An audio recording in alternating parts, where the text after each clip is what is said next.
एक ऐसा फॉर्मूला जो इन सभी इंपॉर्टेंट आर्टिकल्स को आपके दिमाग में हमेशा के लिए बैठा देगा।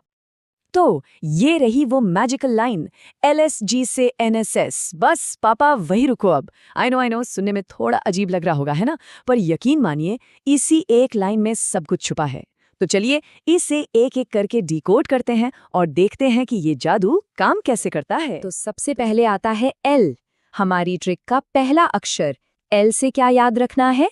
लोक कल्याण, पब्लिक वेलफेयर। ये है अनुच्छेद 38, जो कहता है कि राज्य की जिम्मेदारी है कि वो लोगों के कल्याण के लिए एक अच्छी सामाजिक व्यवस्था बनाए। LSG में L के बाद आता है S। S से याद रखना है समान न्याय, यानी इक्वल जस्टिस। ये जुड़ा है अनुच्छेद 39 क से, जो ये पक्का करता है कि सबको बराबर न्याय मिले और जिन्हें जरूरत हो उन्हें मुफ्त कानूनी मदद भी मिले। और फिर LSG का G, ये तो बहुत ही सीधा है। G से ग्राम पंचायत, सिंपल। ये हमें सीधे ले जाता है अनुच्छेद 40 पर, जिसमें ग्राम पंचायतों के गठन की बात की गई है। तो LSG हो गया। अब आता है से हमें याद दिलाता है शिक्षा और काम पाने के अधिकार की। ये है हमारा अनुच्छेद 41, जो कहता है कि कुछ खास परिस्थितियों में लोगों को काम, शिक्षा और पब्लिक हेल्प पाने का अधिकार है। अब NSS की बारी। इसमें पहला अक्षर है N। N का मतलब है न्याय संगत दशा, मतलब काम करने की जगह पर सही और इंसानों के लायक माहौल होना चाहिए। ये है अनुच्छेद 42, जिसमें प्रसूति सहायता यानी मैटरनिटी बेनिफिट्स की भी बात की गई है। NSS में N के बाद है दूसरा S।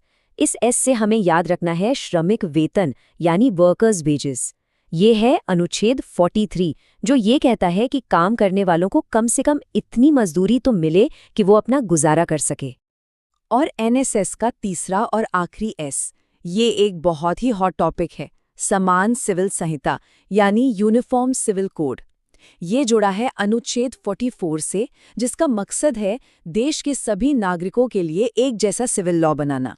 चलिए अब हमारी ट्रिक में आगे बढ़ते हैं। अगला शब्द है बस। इसमें ब का मतलब है बालकों की शिक्षा। ये हमें सीधे सीधे अनुच्छेद 45 की याद दिलाता है, जिसमें बच्चों के लिए फ्री एंड कंपल्सरी एजुकेशन का प्रावधान है। और बस में ब के बाद आता है स। ये स हमें याद दिलाता है समाज के दुर्बल वर्गों यानी SC, ST और दूसरे वीकर सेक्शंस के हितों का। ये है अनुच्छेद 46, जो कहता है कि राज्य इनके एजुकेशनल और इकोनॉमिक हितों को बढ़ावा देगा। इसके बाद एक मजेदार शब्द है पापा। ये हमें दो जरूरी चीजों की याद दिलाता है। पहला पा है पोषण और पब्लिक हेल्थ के लिए। ये अनुच्छेद 47 में है, जिसके मुताबिक राज्य का ये फर्ज है कि वो लोगों के पोषण और हेल्थ लेवल को बेहतर करे। और देखिए ये ट्रिक कितनी क्लेवर है। पापा का पहला पा तो पोषण के लिए था, अब दूसरा पा है अनुच्छेद 48 के लिए। इससे हमें याद रखना है पशुपालन और कृषि, मतलब एग्रीकल्चर एंड एनिमल हस्बेंड्री। इसके तहत राज्य को मॉडर्न तरीकों से खेती और पशुपालन को ऑर्गेनाइज करना चाहिए। आगे बढ़ते हैं। अगला शब्द है वही। इसमें व से हमें याद रखना है वन और पर्यावरण, फॉरेस्ट एंड एनवायरनमेंट।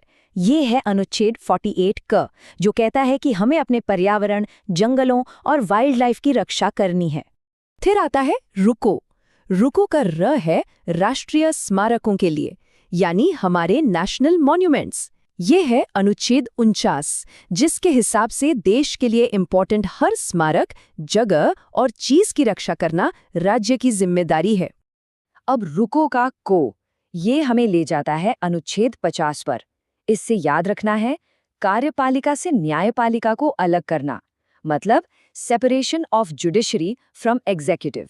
ये हमारे लोकतंत्र के लिए एक बहुत ही फंडामेंटल प्रिंसिपल है। और अब हम आ गए हैं अपनी ट्रिक के बिल्कुल आखिर में। आखिरी शब्द है अब।